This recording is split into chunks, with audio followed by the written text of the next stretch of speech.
જય વસાવડાના તમામ વિડીયોનો એક જ ઓફિશિયલ ખજાનો એટલે પ્લેનેટ જેવી યુટ્યુબ ચેનલનો જલસો.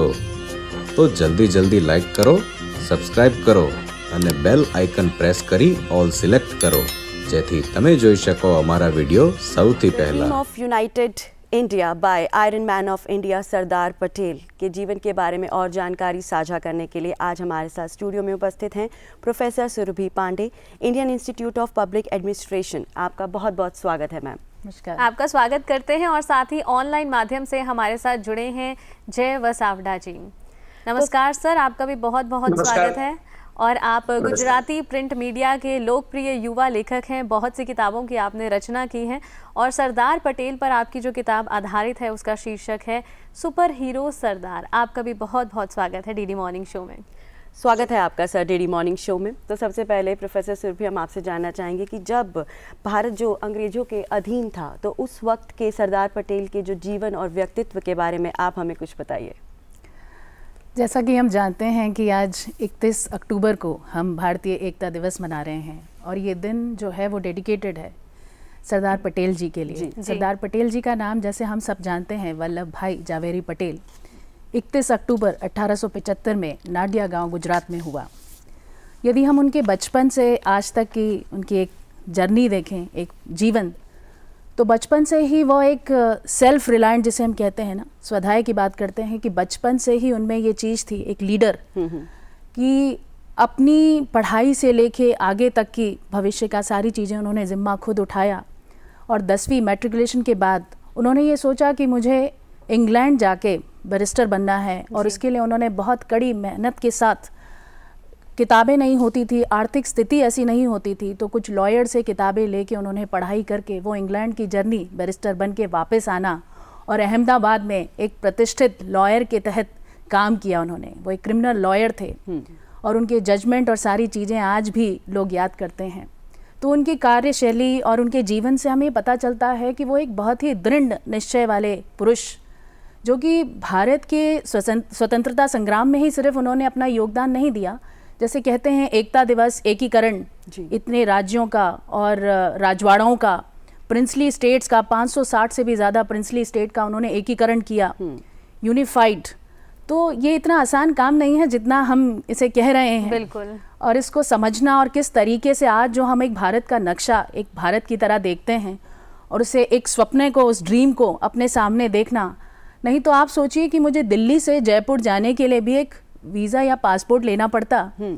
तो ये चीज़ें यदि हम देखें, उन्होंने जो काम किया है ये अनकम्पेरेबल है. इसको आप किसी और चीज़ से कंपेयर ही नहीं कर सकते हैं.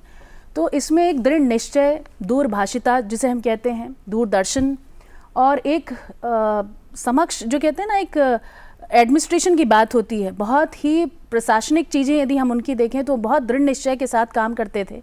तो शायद इसीलिए आज के दिन को हम लौह पुरुष के नाम से भी जानते हैं, जिससे चर्चित बहुत सारी ऐसी सत्याग्रह और ऐसे बहुत सारे मूवमेंट भी हैं जिन्हें हम आगे और डिस्कस करेंगे. बिल्कुल. लेकिन यदि उनकी पूरी मैं जीवन शैली को देखती हूँ तो उनसे बहुत सारी इंस्पिरेशन हमें मिलती है, स्पेशली युवाओं को, कि किस तरीके से आपको दूरभाषी होना है, किस तरीके से एक दृढ़ निश्चय के साथ, एक इंटीग्रिटी के साथ आपको अपने कार्य को करना है, कर्तव्य निष्ठा के साथ किसी चीज़ को परिपूर्ण करना है. बिल्कुल. और जैसा कि आपने हमें सरदार पटेल के मजबूत व्यक्तित्व के बारे में बताया, तो हम जय सर आपसे भी जानना चाहेंगे कि सरदार पटेल पर आपकी जो पुस्तक आधारित है सुपर हीरो सरदार, उसमें सरदार पटेल के जीवन से जुड़े हुए कौन कौन से महत्वपूर्ण पहलू हैं जिनकी आपने बातचीत की है. जी, ये किताब सुपर हीरो सरदार काफी सारी उनकी प्रतियां भी बिक चुकी है. मैंने युवाओं को ध्यान में रख के ये किताब लिखी थी. तो सुपर हीरो नाम भी इसलिए दिया गया क्योंकि आयरन मैन जो मार्वल के हीरो थे वो बड़े प्रसिद्ध हो चले थे अब युवा पीढ़ी में. तो मुझे लगा कि हमारे असली आयरन मैन तो ये नहीं है, टोनी स्टार्क नहीं है, ये तो है सरदार वल्लभ भाई पटेल. तो सरदार पटेल ने जो काम किया वो इतना बड़ा काम किया है कि आप जैसे सुरभि जी ने बताया, कंपेयर ही नहीं कर सकते. हम छोटे थे तो किताबों में पढ़ते थे कि भाई भारत के बिस्मार्क माने जाते हैं, लेकिन जब बड़े हुए बिस्मार्क के बारे में सुना तो वो जर्मनी के प्रिंस थे जिन्होंने एक ही संस्कृति, एक ही भाषा, एक ही परिवेश के कुछ ही रियासतों को जोड़ा था. जबकि सरदार ने तो 540 से ज्यादा रियासतों को एक अखंड भारत के तौर पे जोड़ा था. जिसकी हम अभी बात कर रहे थे एडमिनिस्ट्रेटिव सर्विस, तो ये इंडियन सिविल सर्विस का जो नवीनीकरण किया वो भी सरदार पटेल ने किया। उन्होंने जो सत्याग्रह में, वो गुजरात में एक गांव है खेड़ा के पास बारडोली, और ये बारडोली गांव जो है वहां पे उन्होंने सत्याग्रह किया और वहां से उनको सरदार पुकारा गया। किसानों ने उनको सरदार पुकारा, इसलिए सरदार नाम पड़ गया उनका। उनका नाम तो वल्लभ भाई था, क्योंकि उनका नेतृत्व इतना कुशल था, इतना सटीक था, इतनी सही तरीके से किया था। तो मैंने सोचा कि एक ऐसे किताब बनाता हूं कि जिसमें विद्यार्थी अवस्था से लेकर उनकी वकालत से लेकर और एकीकरण से लेकर काफी सारे किस्से हो, सच मानो में, जिसका डॉक्यूमेंटेशन हो, जिसके पास हमारे पास प्रूफ हो, कहानियां नहीं लेकिन जिसको इतिहास कहा जाए। और सरदार पटेल के खुद के, उन्होंने कभी कोई अपनी किताब तो लिखी नहीं, लेकिन उनके बारे में राजमोहन गांधी जो दोहित्र थे महात्मा गांधी जी के, तो उन्होंने एक किताब लिखी थी। और 2-3 किताबें गुजराती में है जिसमें उनके प्रवचन का संकलन है। तो उनमें से मैंने कोट्स निकाले, काफी सारे राष्ट्रीय एकता के बारे में, जीवन के बारे में, समझ के बारे में, समाज के बारे में, और वो सब इस किताब में रखा। तो लोगों को बड़ा पसंद आया। उसमें कुछ तस्वीरें भी है। आज भी बारडोली में एक सरदार पटेल का म्यूजियम है, वहां से मैंने वो तस्वीरें ली। वहां पे एक निरंजना बा, जो अब तो 85 साल की होने चली है, सरदार की गोदी में खेली थी, उन्होंने एक स्मारक बनवाया है वहां पे। और इंदिरा गांधी जब प्रधानमंत्री थी तब उन्होंने ये उद्घाटन किया था उस स्मारक का। और अभी वो निरंजना बहन का भी हमारे भारत के राष्ट्रपति ने एक अभिवादन किया था महिला शक्ति के तौर पे। उनके पिताजी ने ये पूरा जो स्वराज आश्रम है वो सरदार का बनाया था वहां पे। सरदार सबसे ज्यादा वहां पे ठहरे थे, दिल्ली में तो कम ठहरे थे, जब काम था तभी आए थे दिल्ली में, लेकिन सबसे ज्यादा अपने जीवन काल में वो वहां ठहरे थे। बैरिस्टर की भी बात हुई तो इस किताब में मैंने बड़ा विस्तृत ब्यौरा रखा है, कैसे वो पैदल चल के लाइब्रेरी तक जाते थे लंदन में।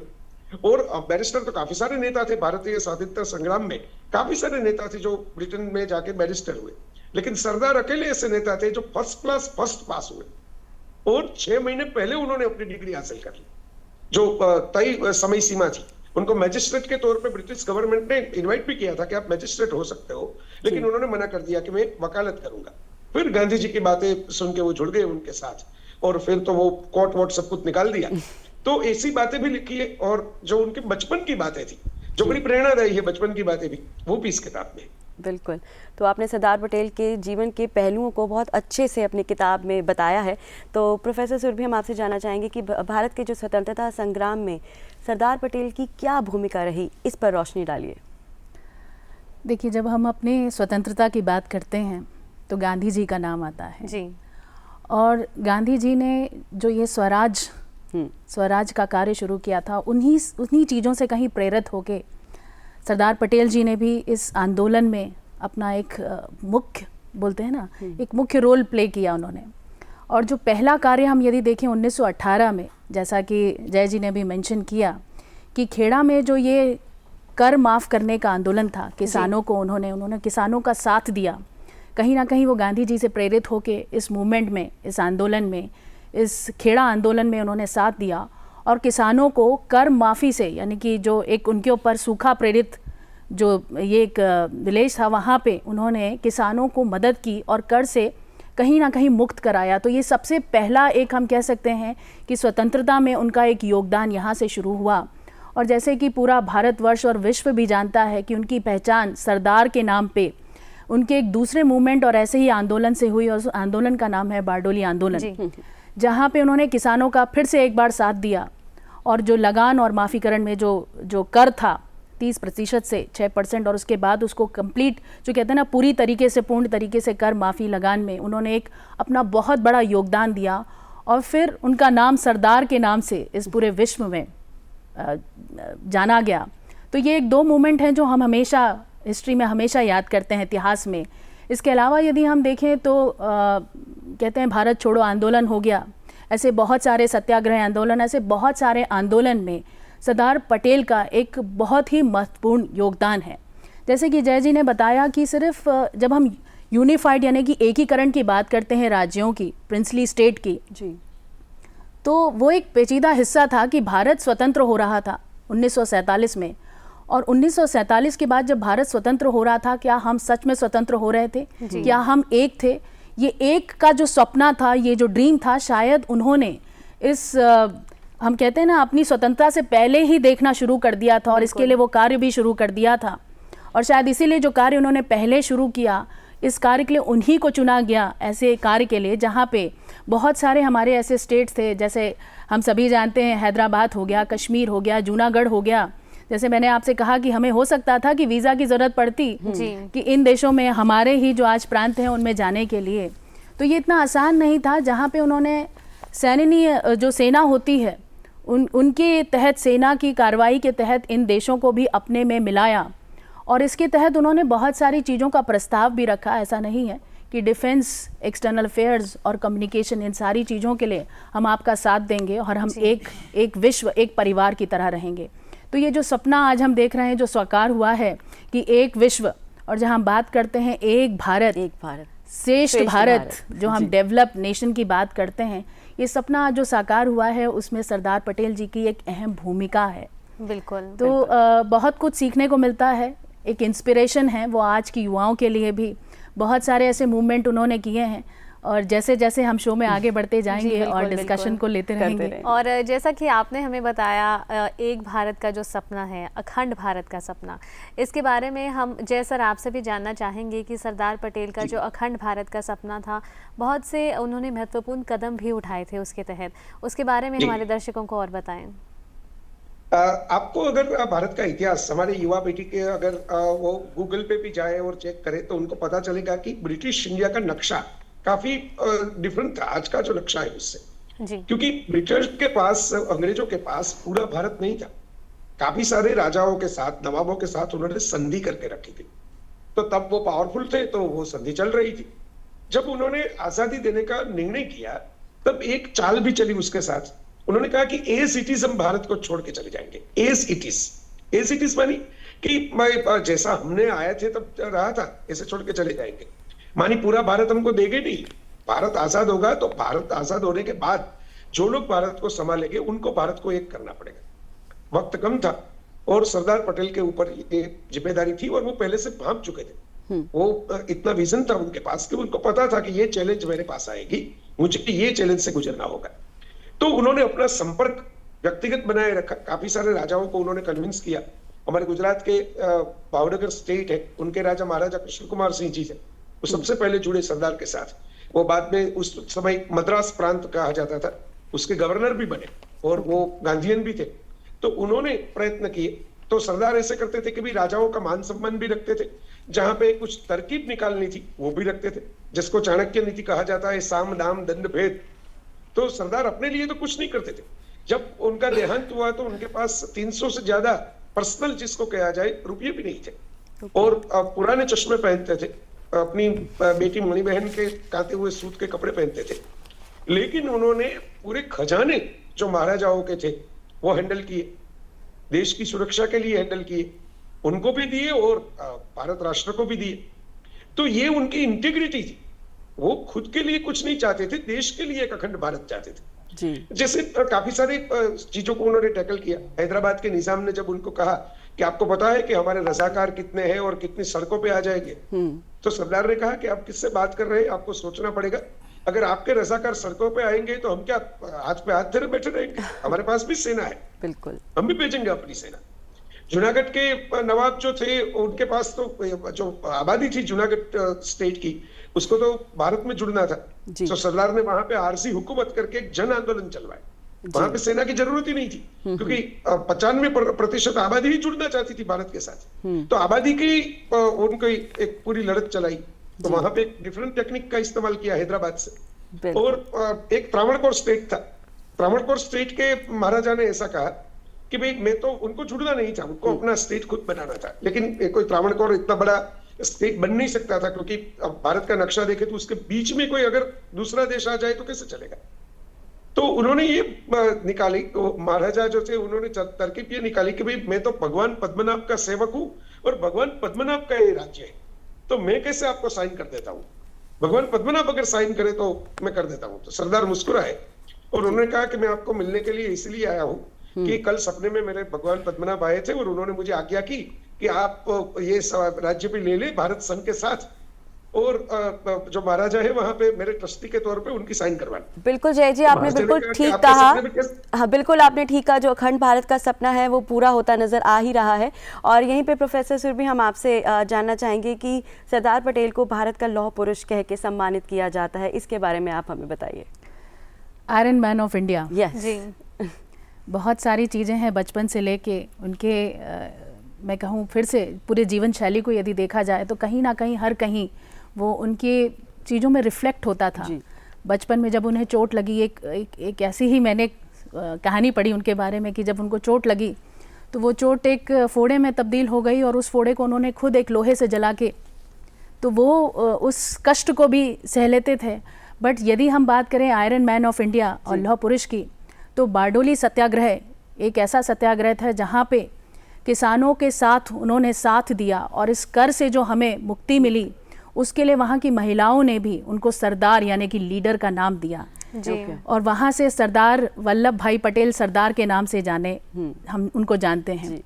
मैं ये कहूँगी आयरन मैन ऑफ इंडिया एक बारडोली सत्याग्रह से ही नहीं बल्कि उनके बहुत सारे कार्यों में रिफ्लेक्ट होता था। जी जैसे हम में से काफ़ी लोग ये भी जानते होंगे कि कास्ट डिस्क्रिमिनेशन की जहाँ बात करें, अनटचेबिलिटी की बात करें या फिर महिलाओं की सशक्तिकरण की बात करें, एम्पावरमेंट की बात करें, ऐसी सारे कार्यों में और अल्कोहल कंजप्शन को ख़त्म करवाने में, इन सारी चीज़ों में भी सरदार पटेल का एक बहुत बड़ा योगदान है। तो वो जो एक दृढ़ निश्चय उनमें था जो हमें भी सीखने को मिलता है, वो लौह पुरुष कि कैसे अपने कर्तव्य में आपको वो दृढ़ निश्चयता लानी है। और जी लौह हाँ। पुरुष का जो ये विजन है और जो नाम है, हमें बहुत कुछ सीखने को मिलता है इससे। तो प्रोफेसर सुरभि पांडे, सरदार पटेल के व्यक्तित्व से आधुनिक समय में हम क्या सीख ले सकते हैं?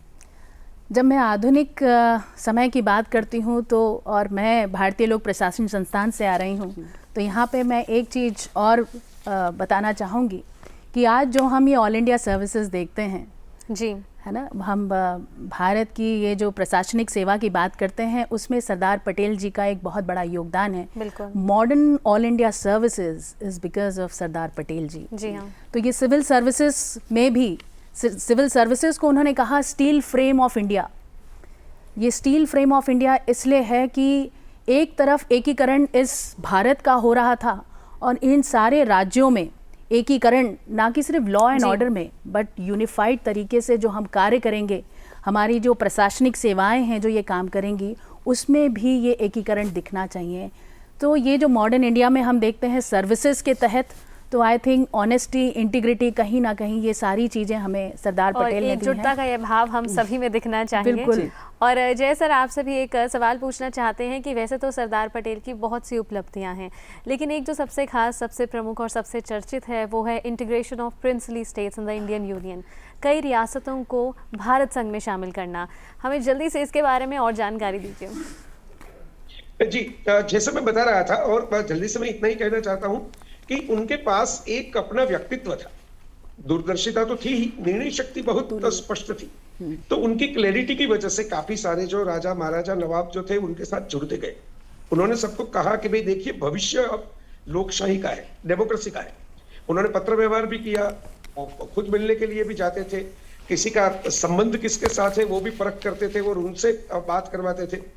तो उन्होंने ये पूरी अपने तरीके से ऐसे हैंडल किया इस चीजों को कि महाराजाओं को, राजाओं को, नवाबों को उनके ऊपर भरोसा रखा। उन्होंने कहा कि भी देखिए, गांधी जी की वजह से जन आंदोलन जो चला सत्याग्रह का, ये पूरी पीढ़ी एक जो आई, वो पीढ़ी अब लोकशाही में भरोसा करती है। वो आपको मान देगी तभी देगी जब आप लोकशाही के साथ जुड़ेंगे। और सब लोग जुड़ते गए। और जैसे माउंटबेटन जो भारत में उस वक्त अंग्रेजों के प्रतिनिधि के तौर पे थे, उन्होंने सरदार के बारे में कहा कि ये तो ऐसा काम था कि एक पूरे पेड़ के सेब थे, वो जैसे चुटकी बजाते पूरे सेब जो है एक टोकरी में सरदार ने डाल दिए। तो विश्व के इतिहास में ऐसा उदाहरण कहीं पे और नहीं है। बिल्कुल सर। और जी सर, बहुत ही अहम जानकारियाँ आपने हमारे साथ साझा की है, बहुत बहुत शुक्रिया। और चर्चा में स्टूडियो में हमारे साथ ही प्रोफेसर सुरभि पांडे, आपका भी बहुत बहुत धन्यवाद। और ऑनलाइन माध्यम से हमारे साथ जुड़े थे श्री जय वसावड़ा जी, आपका भी बहुत बहुत शुक्रिया। आप दोनों का बहुत बहुत शुक्रिया डीडी मॉर्निंग शो में आने के लिए।